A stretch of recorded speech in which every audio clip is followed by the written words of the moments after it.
Bismillahirrahmanirrahim. Assalamualaikum warahmatullahi wabarakatuh. Halo teman-teman semua. Perkenalkan, nama AA Muhammad Hari Haikal, mahasiswa program studi pendidikan kimia Universitas Islam Indonesia Yogyakarta, angkatan 2018. Selama 2 bulan, AA akan membersamai teman-teman dalam mempelajari kimia. Ya, semoga kita bisa belajar bersama dan semoga bisa bermanfaat bagi kita semuanya. Amin ya robbal alamin. Sekian perkenalan dari AA. Kurang lebihnya mohon maaf. Wassalamualaikum warahmatullahi wabarakatuh. Semangat. Bismillahirrahmanirrahim. Assalamualaikum warahmatullahi wabarakatuh. Halo teman-teman semua, bagaimana kabarnya? Harap semuanya dalam keadaan sehat walafiat ya, baik lahir maupun batin. Amin ya rabbal alamin. Ya, pada kesempatan hari ini kita akan mempelajari terkait kesetimbangan kimia, mengenai kesetimbangan dinamis dan tetapan kesetimbangan. Sebelum kita belajar, marilah kita berdoa. Berdoa mulai. Bismillahirrahmanirrahim. Raditu billahi robba wa bil islami dina wa bi muhammadin nabiyya wa rasulah ya rabbi jidni ilman warzuqni fahman. Amin. Oh iya, teman-teman semua, jangan lupa terus tetap menjaga kesehatan ya pada masa pandemi seperti ini, dan harus terus semangat walaupun pandemi seperti ini jangan menyurutkan kita untuk belajar ya. Baik, pada kesempatan kali ini kita akan mempelajari kesetimbangan kimia. Nah, contoh sederhana dari kesetimbangan kimia.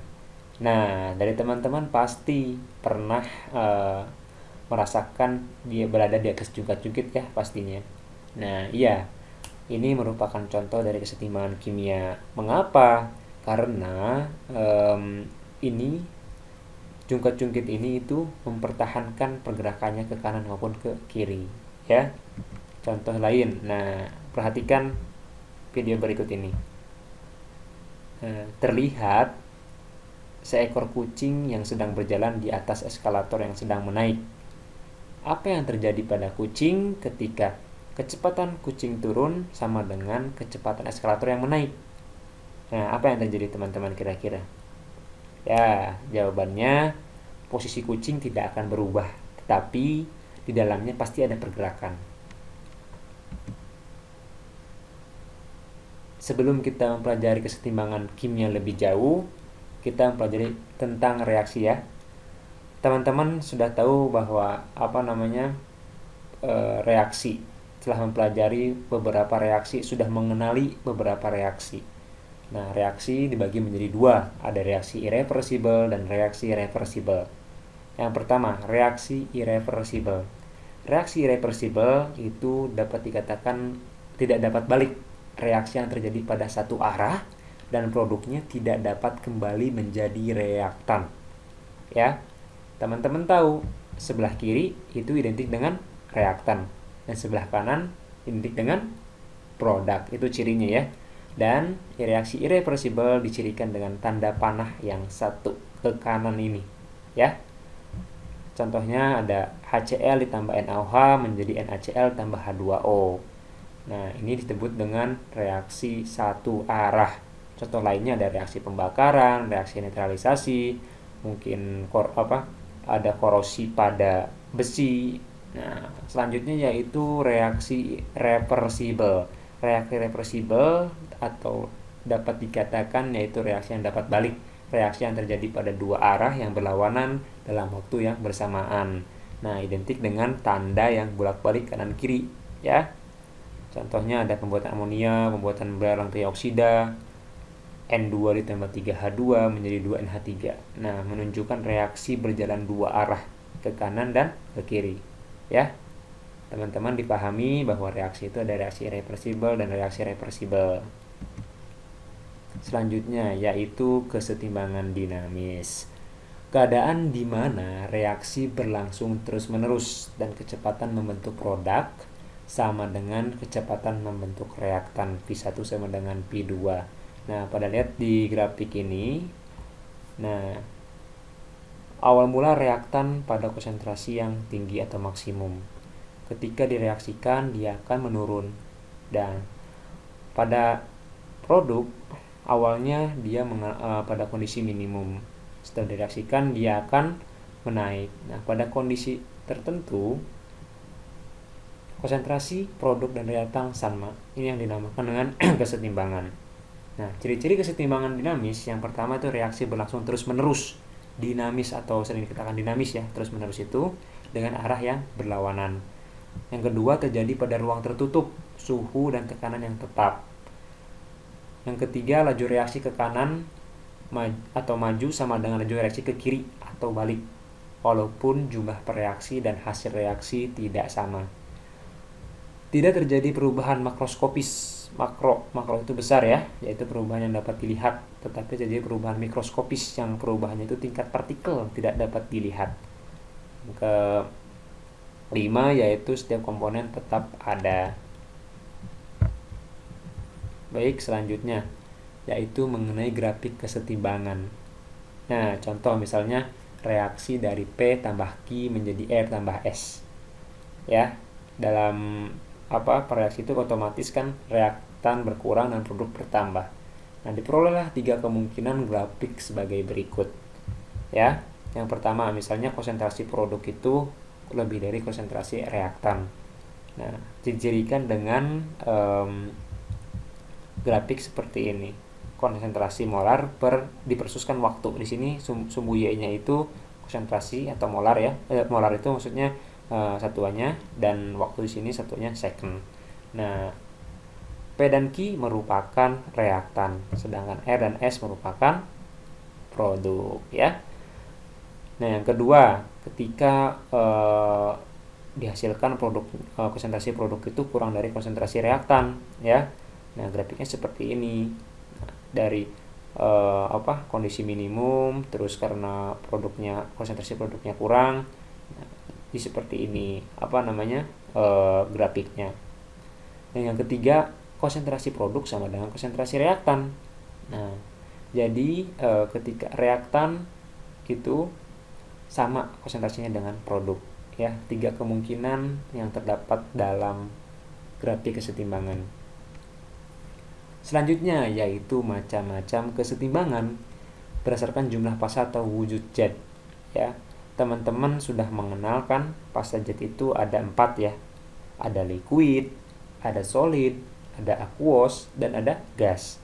Nah, yang pertama, kesetimbangan homogen, yaitu biasanya dicirikan dengan satu fasa atau wujud zat yang terlibat dalam reaksi ya. Dicatat, satu fasa atau wujud zat yang terlibat dalam reaksi. Contohnya N2 gas ditambah 3H2 gas menjadi 2NH3 gas. Contoh yang kedua ada 2SO2 gas ditambah O2 gas menjadi 2SO3 gas. Nah, sama-sama semuanya berfasa gas. Nah, yang kedua yaitu Fe3+ aqueous ditambah SCN- aqueous menjadi FeSCN2+ itu aqueous. Contoh yang kedua juga ada NH4OH aqueous yang menjadi NH4+ aqueous tambah OH- aqueous itu. Ini sama-sama larut fasanya itu sama. Gas semua, aqueous semua. Yang kedua itu kesetimbangan heterogen. Nah, lebih dari satu fasa atau wujud zat dan terlibat dalam reaksi. Contohnya ada CaCO3 solid. Nah, kan menjadi CaO solid tambah CO2 gas. Nah, di situ kan ada 2 fase, ada fase solid dan fase gas. Nah, disitulah yang dinamakan kesetimbangan heterogen. Ya. Tuh contoh-contoh yang lain bisa dapat dilihat di PPT berikut ini. Nah, perbandingan jumlah pereaksi dan hasil reaksi dinyatakan adalah tetapan kesetimbangan. Tetapan kesetimbangan berdasar konsentrasi itu sering disingkat dengan Kc, dan ketetapan kesetimbangan berdasarkan tekanan parsial itu sering disingkat Kp.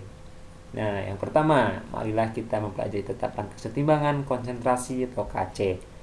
Nah, ahli kimia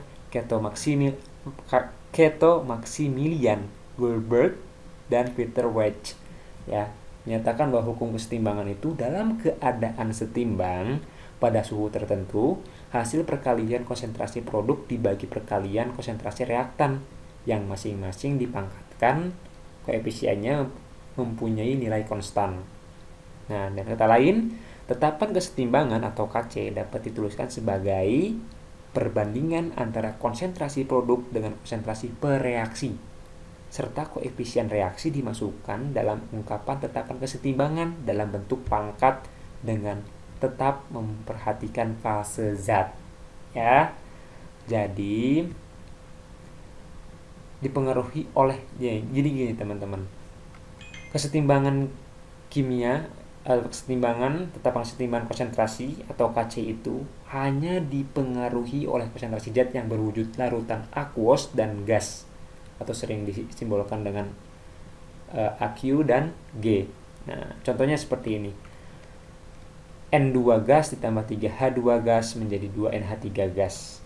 Untuk menghitung atau menentukan rumus KC, itu konsentrasi produk per konsentrasi reaktan. Pangkatnya dari mana? Pangkatnya dari koefisien masing-masing zat, ya. Misalnya gini. Nih, KC. Kita identifikasi terlebih dahulu. Oh, ini gas-gas semua nih. Berarti bisa masuk dalam rumus KC. Nah, KC, konsentrasi produk per konsentrasi reaktan.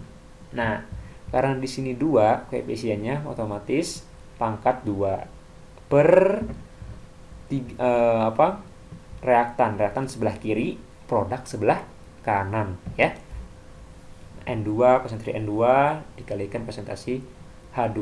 Dari mana 3? Nah, dari koefisien ini, 3H2 gas, ya. Contoh lain misalnya Fe2O3 solid ditambah 3CO gas menjadi 2Fe solid ditambah 3CO2 gas. Nah, sebelum menentukan rumus KC-nya, kita identifikasi terlebih dahulu. Pasanya gimana nih? Terlihat bahwa pasanya di sini solid, gas, ya. Jadi yang masuk ke dalam rumus KC itu yaitu fase yang dipengaruhi oleh fase yang berwujud aquos atau gas. Nah, di sini kan adanya gas ya. Jadi solid itu dan liquid atau selain gas dan aquos itu tidak memengaruhi nilai KC. Jadi tidak dihitung atau diabaikan saja kalau misalnya ketemu fase solid atau fase liquid. Karena di sini sebelah kanan produk ada gas, sebelah kiri juga ada gas. Nah, mari kita masukkan ke rumus KC. KC konsentrasi produk per konsentrasi reaktan. Dipangkatkan koefisien. Jadi CO2 pangkat 3 karena koefisiennya 3 per CO pangkat 3 karena koefisiennya 3. Nah, contoh lain, NH3 gas tambah H2O liquid menjadi NH4 plus aquos tambah OH-. Nah, di sini yang masuk apa aja? Nah, aquos dan gas, ya. Jadi NH4 plus konsentrasi NH4 plus dikali konsentrasi OH- ini merupakan produk per konsentrasi reaktan. Nah, jadi karena satuan konsentrasi zat sebesar M molar, maka persamaan dan kesatuan KC diperoleh. Misalnya seperti contohnya, N2 gas ditambah 3H2 gas menjadi 2NH3 gas. Nah, KC, ingat-ingat tadi, apa yang KC itu?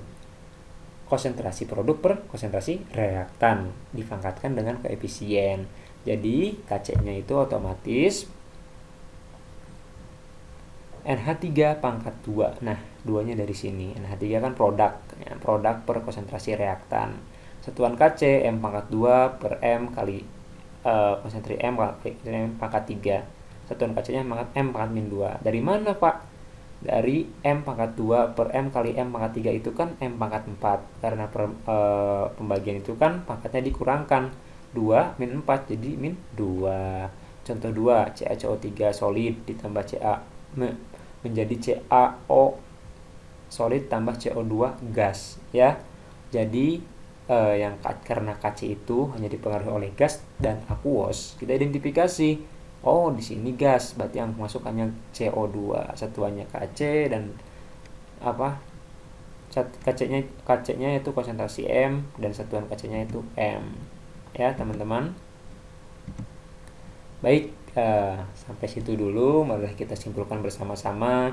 Tadi kita mempelajari kesetimbangan kimia, reaksinya ada reaksi irreversibel dan reversibel, macam-macam kesetimbangan, ada kesetimbangan homogen, kesetimbangan heterogen, ya. Untuk menentukan rumus KC, konsentrasi produk per konsentrasi reaktan, ya. Sekian, sampai sini dulu pembelajaran yang dapat sampaikan, kurang lebihnya mohon maaf. Wassalamualaikum warahmatullahi wabarakatuh. Oh ya, sebelum ditutup, nanti apapun yang mau ditanyakan, tanyakan langsung saja di Google Classroom ya, atau bisa melalui grup WhatsApp ya. Dan nanti ada beberapa tugas yang harus dikerjakan oleh teman-teman semua.